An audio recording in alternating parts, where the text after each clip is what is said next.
Oke, yuk kita lihat IHSG-nya ya. Masih sideways aja. Dia kemarin membentuk double bottom tapi kemudian gagal, balik lagi sideways. Jadi dia bakalan zigzag di 6686 sampai dengan 6848.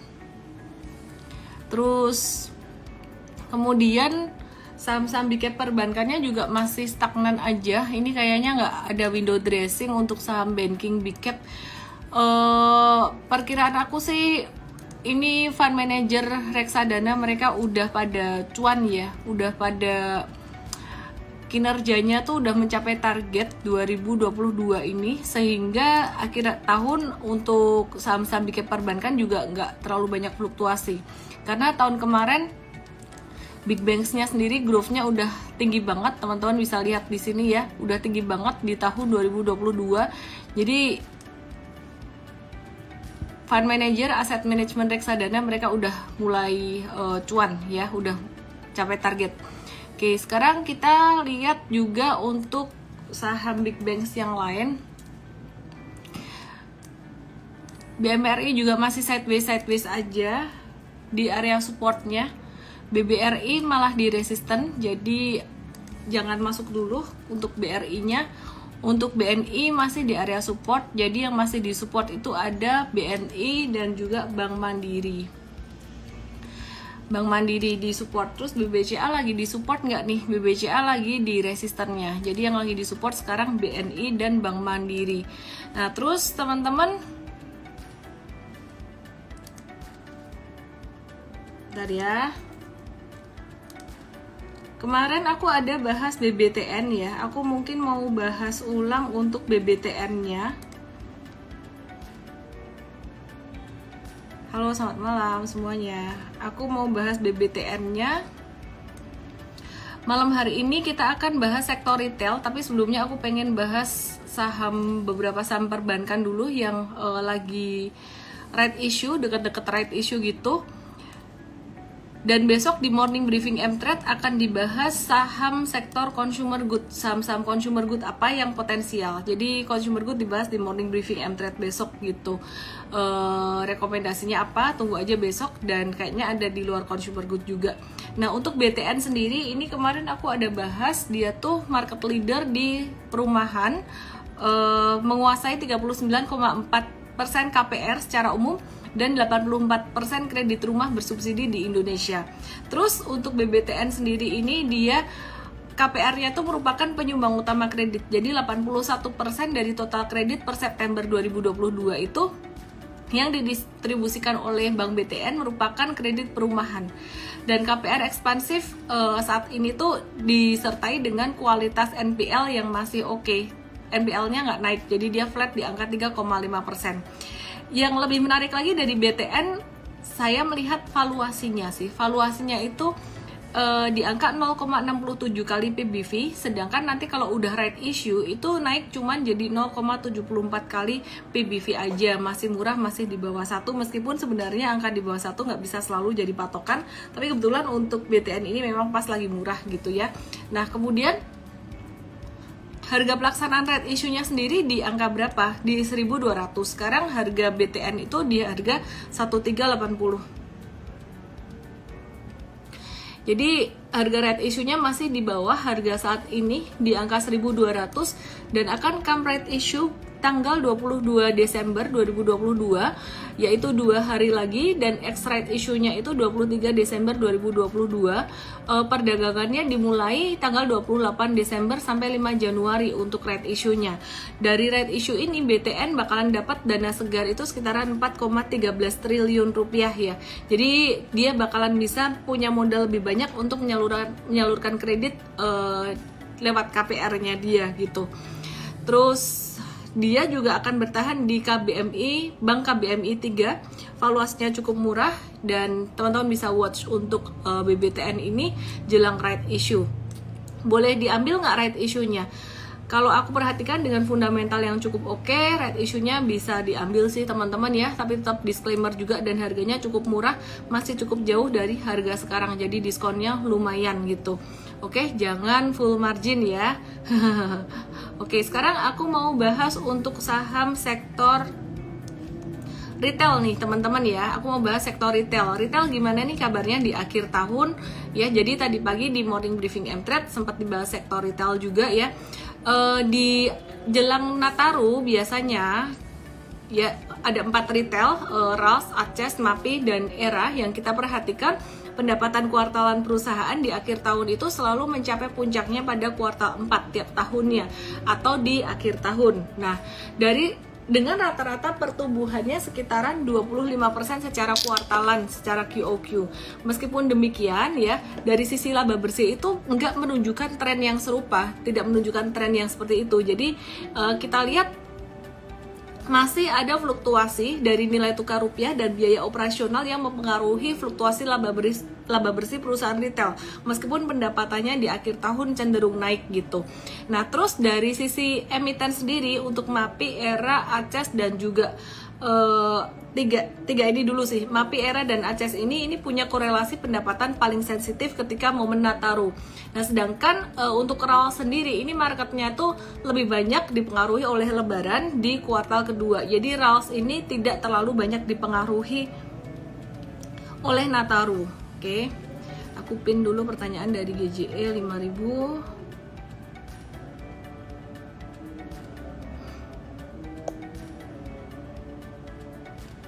Oke, ya jadi teman-teman bisa note itu ya. Jadi Aces, Mapi, dan Era yang biasanya pendapatannya naik di akhir tahun rata-rata sekitar 25%, cuman untuk labanya masih banyak faktor yang lain, terutama faktor nilai tukar rupiah dan biaya operasionalnya. Nah, terus malah 27%-an secara QOQ ya. Kenapa Santa Claus pakai jubah hijau? Saya juga tidak tahu.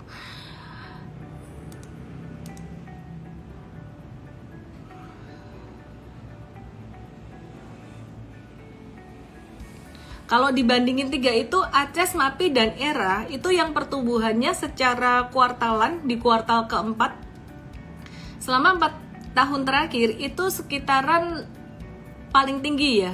Mapi biasanya 43%-an. Kalau Aces 18%-an secara kuartalan lonjakan pendapatan kuartalannya, dan Era 19%.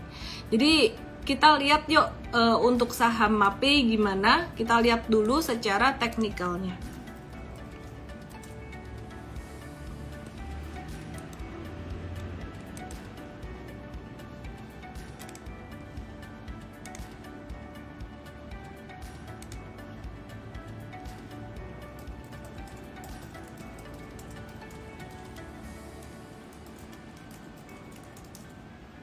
Oke, kita lihat Mapi ya. Mapi ini dia nurut banget dengan MA50-nya. Dia nurut banget dengan MA50-nya. Kita lagi nungguin Mapi untuk dia antara breakout dari 1480, kita buy breakout di 1480, atau dia kena lagi di MA50-nya atau di 1305. Ya, jadi kita akan tungguin Mapi. Kemungkinan Mapi ini dia akan konsolidasi, akan sideways dulu, dan setelah itu breakout. Kita akan lihat untuk breakoutnya Mapi ya. Jadi Mitra Adi Perkasa ini teknikalnya menarik ya, cukup bagus untuk Mapi.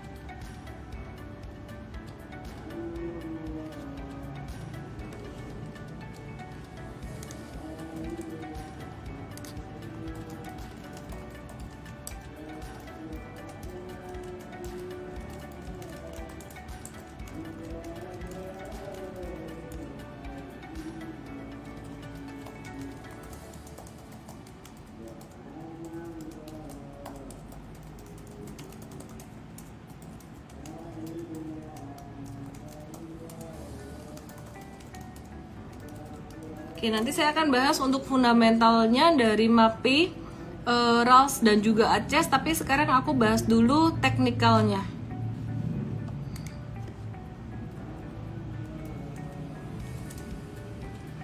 Aku bahas teknikalnya dulu ya.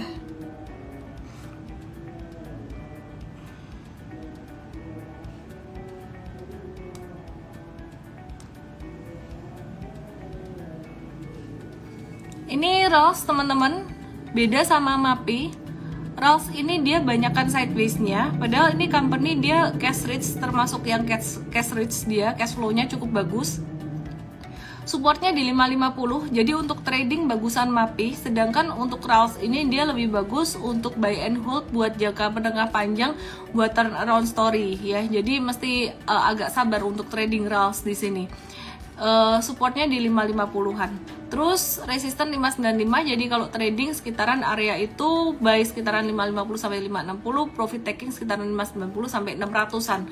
Nah, terus kemudian kita akan lihat untuk era jaya swasembada. Iya, Imaman bilang kasihan terlalu berat sama window dressing. Ntar aku bahas ya, itu menarik, komen yang menarik. Oke. Ya, ini era jaya swasembada teman-teman.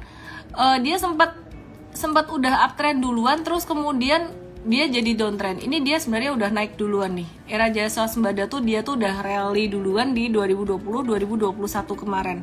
Nah, terus kemudian dia udah balik dan mengalami koreksi.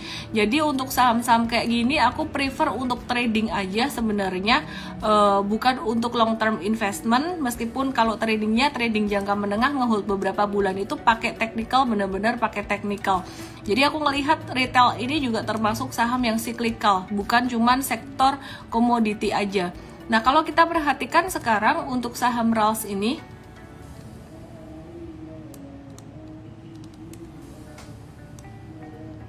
ya, untuk saham RALS ini teman-teman, kita perhatiin ya, ini dia udah mulai mengalami perlambatan tren turun, yang artinya bagus. Kalau perlambatan tren naik nggak bagus. Kalau perlambatan tren turun artinya dia tadinya downtrend banget, terus kemudian jadi mulai sideways gitu. Ya, ini jadi mulai agak-agak stagnan gitu ya, jadi nggak terlalu turun lagi. Artinya badai sudah mulai mereda, dan ini bisa dilihat dari indikator MA20-nya dia yang tadinya tuh jatuh banget, terus kemudian ini udah mulai melandai, dan tadinya tuh jarak dari kedua MA ini jauh banget nih, diajarin di workshop Super Trader teman-teman, workshop technical Super Trader. Ini tadinya jaraknya jauh, artinya tren turunnya tuh kuat. Terus belakangan dia sudah mulai melandai dan juga ini mendekat dari kedua MA ini, udah mulai mendekat, MA 50 dan 20 ini mendekat. Artinya kekuatan dari tren turunnya udah nggak begitu besar. Ya, jadi dia udah mulai sideways. Jadi pergerakan dia sideways antara 382 sampai dengan 414 sideways di sini gitu. Terus kemudian untuk era sendiri, kita lihat dia akan bergerak antara 380 sampai 414, sehingga kita bisa buy on weakness atau trading itu dengan range ini 380-an sampai 414. Dan kalau kita lihat seandainya path-nya begini, nanti kita expect path-nya begini. Nah, ini kita akan tungguin breakout-nya dia.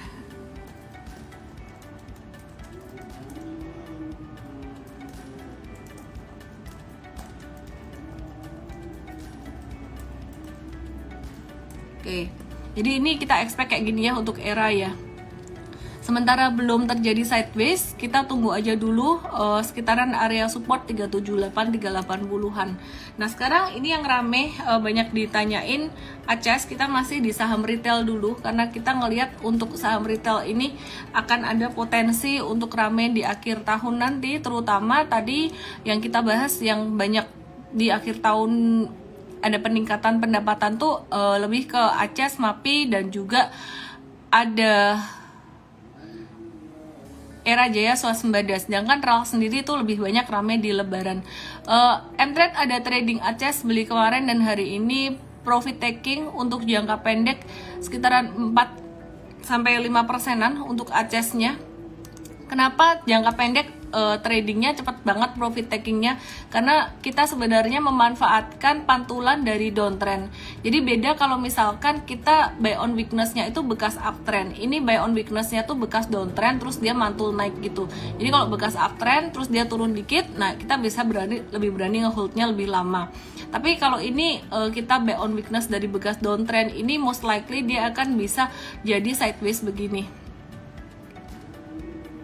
Nah, ekspektasinya sih begini, sehingga ACS ini tidak menjadi downtrend lagi dan kemungkinan besar akan bisa menjadi sideways. Kalau dia sideways berarti tren turunnya sudah mulai melambat, tren turunnya sudah mulai agak-agak stagnan gitu. ya. Jadi ini untuk ACES kita watch dia akan bergerak dalam range sekitar 398 sampai dengan 488 ya. Jadi ini range agak gede, kita nunggu sampai dia terbentuk high yang baru gitu. Frederick Hars, ACES gak sempat beli, nggak jadi cuan, nggak apa-apa, nggak harus beli kok. Sektor batubara sudah dibahas belum? Hari ini kita fokusnya ke sektor retail ya. Jadi biasa aku IG live-nya agak random, tapi kali ini aku mencoba untuk lebih fokus supaya teman-teman juga lebih dapat gambarannya. Kalau kemarin-kemarin aku banyak bahas metals, hari ini aku banyak bahas untuk sektor retail. Oke, aku mau bahas komentar satu orang tadi, siapa ya, dia bilang kasihan yang nungguin window dressing akhirnya nggak jadi trading, nggak jadi memanfaatkan peluang-peluang yang ada. Oh, kata Himawan_WBS, itu benar banget sih. Jadi seperti yang saya pernah bahas baik di story maupun di IG live, saya nggak tahu teman-teman ada nyimak nggak ya. Waktu itu saya bilang bahwa nggak usah terlalu banyak mikirin window dressing, kayak nungguin diapelin pacar, nggak datang-datang pacarnya gitu. Jadi galau terus, aduh kok cowok aku nggak datang ya ngapelin aku gitu. Mungkin teman-teman berpikir seperti itu, ini analoginya. Tapi seorang anak gadis yang nunggu diapelin pacarnya, alangkah baiknya kalau dia menikmati waktunya sendiri, misalkan main make upan sendiri, sambil persiapan gitu ya. Tapi kalau misalkan cowoknya nggak datang, ya udah dia pergilah hangout sendiri sama temennya, atau just having a me time, pergi sendiri gitu ke mall, atau just create konten sendiri atau gimana. Itu sebuah analogi bahwa kita tuh nggak perlu nungguin window dressing, nggak perlu nungguin January effect, nggak perlu nungguin ini, yang harus ada gitu. Jadi yang kita lakukan ya setiap hari ya ngeflow aja, Jack, ngikutin marketnya ada potensi apa kita trading. Kalau nggak ada potensi ya udah nggak usah trading gitu. Kemarin ACES keluar ijo-ijo, volume tebel, ya udah kita trading, cuan dikit ya oke lah buat bonus akhir tahun gitu ya. Oke.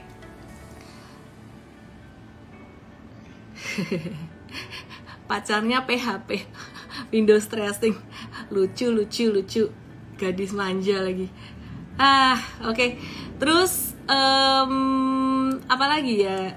Retail ada yang belum aku bahas nggak ya? MPPA deh. MPPA aku belum bahas teknikalnya. Ini agak-agak beda sendiri teknikalnya ya. Jadi untuk MPPA, MLPL itu aku sering kali kasih tahu hati-hati, pattern sering failed gitu. Dan ini kemarin juga untuk patternnya MPPA dia udah bagus-bagus uptrend. Biasanya kalau udah pattern kayak gini tuh dia akan ketahan di support kuat. Yaitu salah satunya kalau di sini ada MA100. Tapi ini kayak udah nggak peduli teknikal atau apa, MA100 dijebolin gitu. Sebenarnya bukan berarti teknikal nggak akurat, teknikal tetap akurat kok. Jadi ketika dia breakdown dari MA100, artinya di sini informasinya menunjukkan bahwa ayo keluar, ayo exit gitu. Tapi banyak orang yang berharap dia mantul di MA100 dan melakukan pembenaran. Itu yang sebenarnya nggak akurat, bukan teknikalnya, tapi ekspektasi dari orangnya sendiri.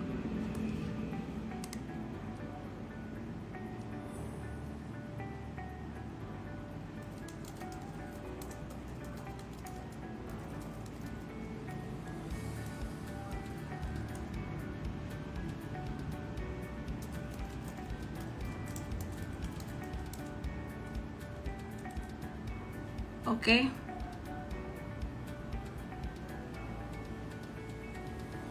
Ya, jadi teman-teman jangan maksain buat satu analisis. Harusnya tuh ketahan di MA100, di sini mantul harusnya. Wah, teknikal nggak akurat nih. Bukan teknikal nggak akurat, teknikal ya just teknikal aja, kayak GPS ngasih tahu kamu bahwa breakdown loh, keluar loh. Dia tuh mau ngomong ini kalau dia bisa ngomong. Tapi yang dikasih tahu kayak nggak mau denger. Harusnya di sini. Jadi aku nggak percaya lagi sama kamu karena kamu tidak mau menuruti keinginan saya, Ci. Jadi chartnya yang harus nurutin keinginan tradernya, seringkali begitu. Makanya tradernya bilang, aku nggak mau lagi percaya sama kamu karena kamu nggak mau nuruti keinginan saya. Jadi mindsetnya gitu ya teman-teman ya. Bukan sahamnya apa, bukan toolsnya apa, tapi kita yang mesti nurut sama toolsnya, GPS-nya tuh kasih tahu kita kemana. Oke, sekarang aku mau bahas masih satu grup dengan MPPA. Aku mau bahas multipolar atau MPPS. MLPL, MLPL multipolar ini dia juga sama, very volatile. Jadi aku lebih saranin kalau kita watch di MAPI. MAPI sih nomor satu yang kita mesti watch ya, karena trennya yang paling bagus, dia berpotensi sideways dulu. Terus kemudian selain MAPI ini juga ada ERA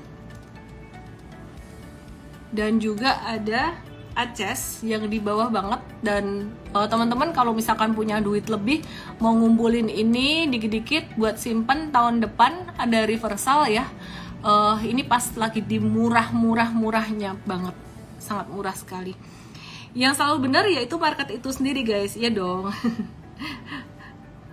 Di crypto breakdown ditarik lagi kata Cassandra IDX. Sambil aku nanti mau bahas fundamentalnya dari retail, aku mau ngintip dikit nih ke USD IDR, nilai tukar rupiah kita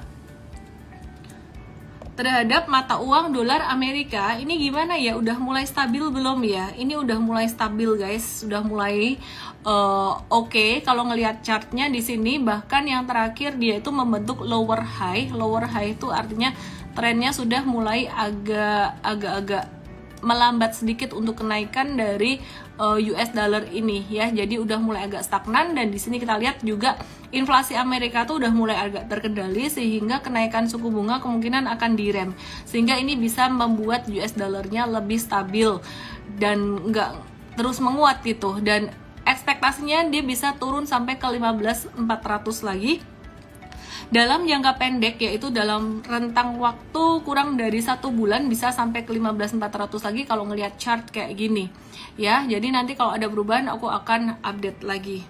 Terus kemudian kita lihat indeks dolar Amerika DXY, US dollar currency indeksnya gimana saat ini. Jadi ini indeks DXY ini dia perbandingan antara US dollar dengan beberapa mata uang besar di dunia lainnya.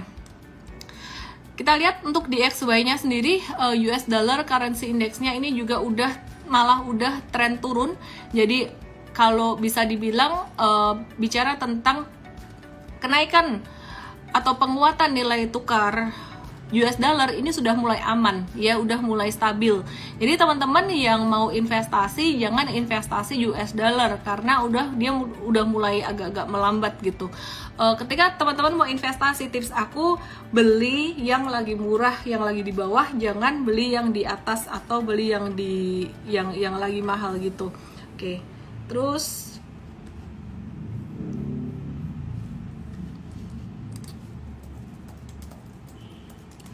oke, teman-teman,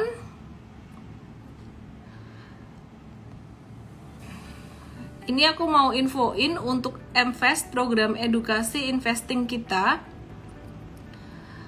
udah buka registrasi, dan ini untuk first batch kita kayaknya batasin dulu teman-teman karena ya ini program pertama ya, jadi kita mau kasih yang terbaik juga. Programnya start 7 Januari, pendaftaran early bird sampai dengan 31 Desember.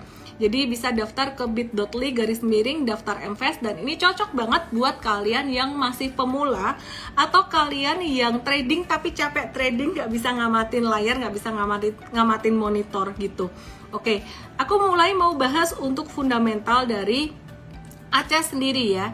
ACES sendiri untuk valuasinya saat ini di angka 9,87 kali, dimana ini sangat murah sekali, di bawah standar deviasi -2, rata-rata deviasi -1, -2, dibanding rata-rata untuk PI tahun-tahun sebelumnya itu di angka 29,06 kali.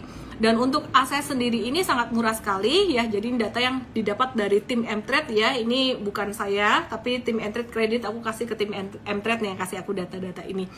Nah terus ACES sendiri meskipun despite of harga sahamnya tuh turun banget saat ini, dia tuh masih buka gerai baru, masih ekspansi. Total gerainya tuh 228 per September kemarin itu mereka masih buka gerai baru gitu ya. Dan tersebar di 51 kota di Indonesia. Di sini juga aku belum jelas berapa gerai baru yang dibuka, tapi ACES untuk jangka panjangnya masih menarik gitu. Dan di kuartal ketiga yaitu September 2022, pendapatan ACES tuh naik 4,3% year on year, jadi 4,8 triliun, dan laba bersihnya juga masih naik 9% year on year, jadi 352 miliar ya. Nah, itu untuk ACES-nya.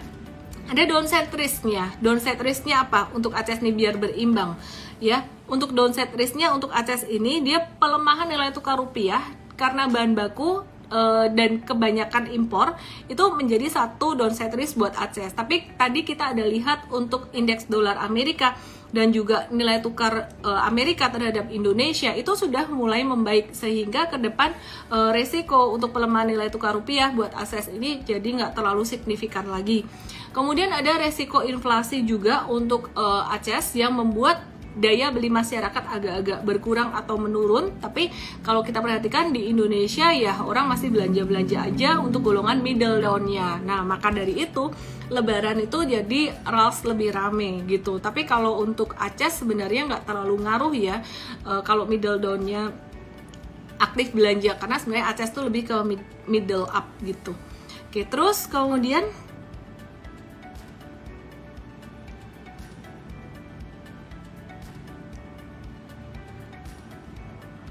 iya, ini dikasih downside lagi nih ya, sama AR 5785 kalah pasar sama kompetitor Mr. DIY lebih kuat. Tapi Mr. DIY itu kayaknya di daerah-daerah belum ada. Kalau ACES di daerah-daerah udah lumayan banyak gitu. Terus downside risk yang menekan harga saham ACES kah? Bukan, downside risk yang menekan kinerja ACES gitu. Jadi kadang kita tuh ngelihat saham tuh gini, menariknya kinerja perusahaan tuh tidak selalu langsung tercermin pada harga sahamnya. Kenapa? Karena harga saham tuh naik dan turunnya tuh kan karena supply and demand ya. Kalau demandnya banyak, harga saham naik. Kalau yang beli dikit, banyak yang jualan, harga saham turun. Nah, sekarang kan tren di akhir tahun ini, investor-investor besar tuh mereka udah pada profit taking. Yang pertama, untuk reksadana sendiri mereka cuannya juga udah, targetnya kayaknya udah mulai tercapai di akhir tahun dengan naiknya saham perbankan besar pada sepanjang 2022 ini, sehingga mereka juga udah nggak ngegas lagi untuk cari cuan di akhir tahun, dan banyak yang liburan juga investor kita di akhir tahun ini gitu. Jadi banyak faktor, jadi bukan cuman soal fundamental perusahaan aja yang menyebabkan satu harga saham naik dan turun, plus preferensi sektoral dari big institusi besar tuh sekarang lagi suka sektor apa. Kalau aku lihat sih mereka lagi ngarahnya ke sektor consumer good, tapi akan terjadi rotasi sektoral juga gitu. One day mereka akan masuk ke retail juga. Jadi besok di M-Trade, di morning briefing akan dibahas sektor consumer good. Kayak aku mau bahas sekarang fundamentalnya MAPI. Kalau kinerja turun, saham ikut turun ya, most likely yes, tapi ada beberapa saham yang fundamentalnya gak bagus, dia ya naik-naik aja gitu harga sahamnya, terutama saham yang fundamental terutama saham yang likuiditasnya kecil ya. Mau dibilang lagi digoreng atau direbus ya, itu kenyataannya kadang-kadang bisa begitu. Makanya kita pakai technical untuk ngimbangin. Kadang-kadang fundamental tidak selalu relate gitu, apalagi story-story yang gak jelas lah. Oke, terus kemudian MAPI, Mitra Adi Perkasa, hingga kuartal ketiga 2022, Mitra Adi Perkasa ini pendapatannya tuh bagus, naik 55,8%. Ya, ini didorong pertumbuhan segmen sport dan leisure, fashion, health, beauty, food and beverage gitu. Dan laba bersihnya ini turn around dari rugi 83,4 miliar di kuartal ketiga 2021 ini jadi cuan 1,5 triliun.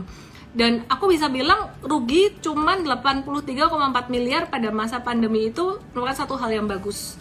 Dan saat ini jadi cuan lagi 1,5 triliun ya. Jadi seperti saham ada naik turun, hidup berputar. Demikian pula bisnis. Jadi kalau bisnismu lagi agak-agak slow down, tenang aja, nanti juga akan membaik. Yang penting fokus pada inovasinya. Ketika slow down justru malah mikir inovasinya gimana. Nah, untuk margin dari MAPI sendiri ini membaik pada kuartal 3 2022 itu gross profit marginnya naik jadi 46,5% dari kuartal 2 2022 kemarin yang cuma 38,2%. Terus kemudian menariknya di kuartal ketiga 2022 MAPI ini ekspansi buka 91 gerai baru. Jadi ini bisa banget di watch ya. Terus downside risk-nya resiko kenaikan inflasi sama melemahnya mata uang rupiah, resiko itu tapi udah nggak terlalu besar resikonya, dan juga resiko kenaikan suku bunga sama kayak ACES. Sedangkan untuk RAL sendiri pada kuartal ketiga 2022 itu pendapatan bersihnya naik 21,5%. Bentar ya, let me check.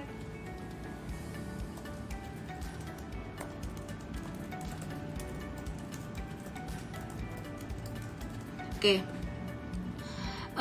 Pendapatan bersihnya RALS ini naik 21,5% year on year pada September 2022 kemarin jadi 1,97 triliun, dan laba bersihnya, perhatikan, laba bersihnya naik 190% year on year jadi 103 miliar. Marginnya RALS Ramayana ini semakin membaik dari gross profit margin naik dari 45,4% di kuartal ketiga 2021 jadi 49,2%. Laba bersihnya RALS naik 190% jadi 103 miliar year on year di kuartal ketiga 2022. Makanya teman-teman,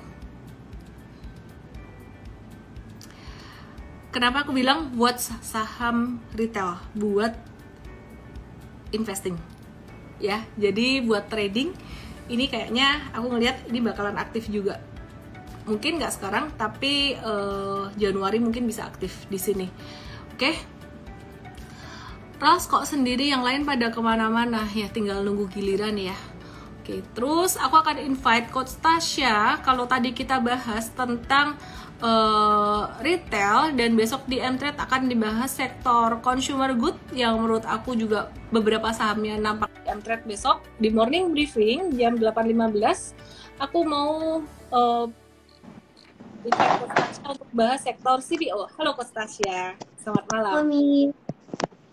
Tasya, kita bahas CPO yuk. Gimana nih CPO? Oke, CPO ini memang jadi salah satu sektor yang belum naik ya, dan memang pengaruhnya tuh belum naik karena harga CPO yang udah turun gitu.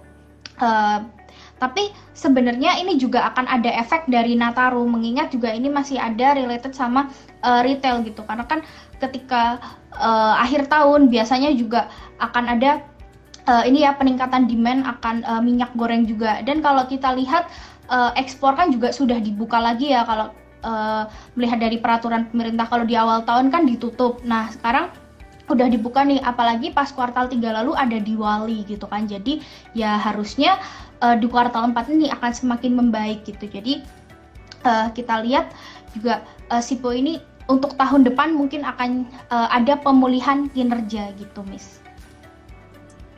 Oke, kalau untuk sektor batu baranya sendiri gimana, Tasya? Oke, sektor batu bara ini kalau kita nilai dari fundamental ya, Miss, mungkin kalau dari segi teknikal kan akan ada fluktuasi harga gitu ya. Dan harga batu bara ini juga biasa tercermin juga di harga sahamnya. Tapi kalau kita nilai fundamental harusnya masih bagus ya, karena harga batu bara kan masih di atas tuh sekitar 400-an, dan walaupun turun ya teman-teman, sebenarnya ini juga nggak terlalu berpengaruh gitu, karena kalau kita nilai dari kuartal 1, kuartal 2 itu kan profitnya mereka masih gede ya, dan high base juga bisa kita bilang. Jadi kalau misalnya nanti ada normalisasi, ada penurunan kinerja, tapi secara tahunan itu masih akan profit dan juga masih akan memberikan dividen yang cukup menarik juga. Apalagi saham-saham batubara seperti ITMG, PTBA, lalu Adaro kan ini juga masuk ke ini ya, indeks high dividend 20. Jadi kalau teman-teman yang suka dividen, pastinya ya saham batubara ini akan memberikan dividen yang cukup bagus juga. Tapi tetap perlu diantisipasi karena ada resikonya. Ini namanya saham komoditas cyclical, jadi ya harga sahamnya biasanya akan lebih volatile juga, seperti itu, Miss. Oke, sip-sip. Oke, ini update dikit ya tentang China yang mempertahankan suku bunga acuan kredit. Dia nggak naikin suku bunga, which is ini satu hal yang cukup bagus. Untuk rapat Dewan Gubernur BI ini gimana Tasya? Bakalan naikin suku bunga nggak? Kemungkinan akan naik, Miss. Tapi naiknya itu kan biasanya negara-negara lain ya. Ini kan mengikuti The Fed juga ya. Kemarin The Fed itu udah duluan naikin suku bunga, tapi kenaikannya tuh nggak seagresif yang lalu. Kalau biasanya naikin 75, kemarin tuh naikin cuma 50. Nah, kalau di Indonesia kan kemarin-kemarin naik 50, harusnya nggak akan naik seagresif itu. Paling naiknya sekitar 25 basis poin gitu. Dan kenaikan ini juga kan kalau kita menilai secara fundamental Indonesia sendiri ya, perbankan kita tuh masih bagus gitu ya secara likuiditas. Jadi harusnya terjadi pivot dari BI ya, atau mungkin nanti kalau suku bunga akan flat dan nanti mulai melandai, itu pastinya akan lebih cepat gitu dibandingkan dengan The Fed, karena kondisi kita fundamentalnya lebih oke gitu, Miss. Oke. Ya, ada yang nanya Bian tadi. Bian itu memang dia naik kan? Sorry, kepencet. Ya, ini kalian kelihatan nggak di sini? Ini bid overnya Bian. Ini lotnya tuh cuman kayak 1 lot, 4 lot. Ini yang kita sebut dengan likuiditas. Jadi meskipun harganya naik, tapi kalau bid overnya cuman kayak gini, 1 lot, 4 lot, 8 lot, 7 lot, ini gampang banget diguyur. Nah, ini di 15.700, ini teman-teman perhatikan ya. 15.700 ini ada 201 lot dia nahan. Itu jadi supportnya. Artinya memang sengaja dibuat supaya saham ini dia nggak turun di bawah 15.700 hari itu. Dan perhatikan di 16.200, perhatikan di sini, ini ada 101. Ini sengaja dia tahan supaya dia nggak naik melebihi di sini. Jadi kalau aku perhatikan ini pergerakan harga sahamnya dia naik, tapi likuiditasnya agak-agak kurang sehat. Jadi be very careful teman-teman. Lumayan lemaknya. Bian penolong IHSG, tapi aneh ya, meskipun dia marketnya ya sekarang udah mulai membesar karena harga sahamnya gede juga, cuman liquidity-nya masih kayak gitu. Jadi teman-teman bukan cuma lihat technical, bukan lihat trading tuh bukan cuma lihat technical atau trend doang, tapi mesti ngelihat secara liquidity-nya juga gitu. Ilhammu fundamental oke, tapi suku bunga The Fed naik mulu, bank-bank di Singapura juga rate-nya naik mulu. Apakah efeknya akan terasa? Nggak apa-apa. Jadi kalau aku bilang suku bunga The Fed naik, ini naiknya juga udah mulai agak-agak stagnan, nggak sampai naik yang cepat-cepat banget. Nikmati aja prosesnya. Ekonomi dunia ini dalam tahap pemulihan yang lebih sehat, bukan pemulihan karena doping, kayak misalkan orang capek dikasih minum kerating deng, kasih Red Bull. Dulu kan dikasih stimulus ya banyak ya, jadi recovernya tuh jadi kayak nggak sehat gitu loh. Memang karena dia banyak minum apa ya, minuman penguat gitulah istilahnya gitu, jadi kayak ada dopingnya. Cuman sekarang ekonomi dunia di deleveraging dengan kenaikan suku bunga dan lain-lain ini, kalau berjalan dengan baik sesuai plan dari The Fed, maka semuanya juga akan di-cover dengan baik. Dan kita ngelihat sekarang inflasi Amerika udah turun, ini cukup bagus juga. Tenang aja teman-teman, 2023 kita akan baik-baik saja, karena setahu saya, sepengalaman saya, ketika market diprediksi nggak bagus, orang-orang sudah antisipasi, sehingga malah nantinya jadi lebih baik. Tapi ketika market diprediksi bagus, banyak yang tidak antisipasi dan malah jadi turun gitu. Oke. Kata Rehan ST, orang capek dikasih tolak angin, orang capek disuruh tidur aja. Jangan lupa teman-teman ya, belajar investasi jangka panjang, dan kita di sini akan bimbing teman-teman untuk gimana sih caranya menyusun portfolio untuk investasi jangka panjang, bagaimana menghadapi tantangan investasi jangka panjang, menghadapi floating loss, kalau pas turun bingung mau cut loss atau enggak, tuh paling jadi dilematik banget buat investor. Kalau trader gampang tinggal cut lossnya, tapi investor tuh kayak, aduh aku cut nanti jangan-jangan naik, kayak ICBP waktu itu. Tapi kalau nggak di-cut, ternyata nanti turun terus kayak gudang garam. Jadi gimana dong? Oke, teman-teman, kita akan kasih bimbingan buat teman-teman di MFest. Daftarnya ke bit.ly/daftar MFest. Program edukasi 2 bulan, start program 7 Januari. Semoga bermanfaat buat teman-teman semuanya. Selamat berlibur dan bersenang-senang. Thank you Coach Tasya sudah bantu saya malam hari ini dengan IG Live, dan di belakang layar juga Coach Tasya dan teman-temannya menyiapkan materi IG Live yang tadi bicara tentang retail. Terima kasih semuanya. Thanks Tasya. Good night. Dah.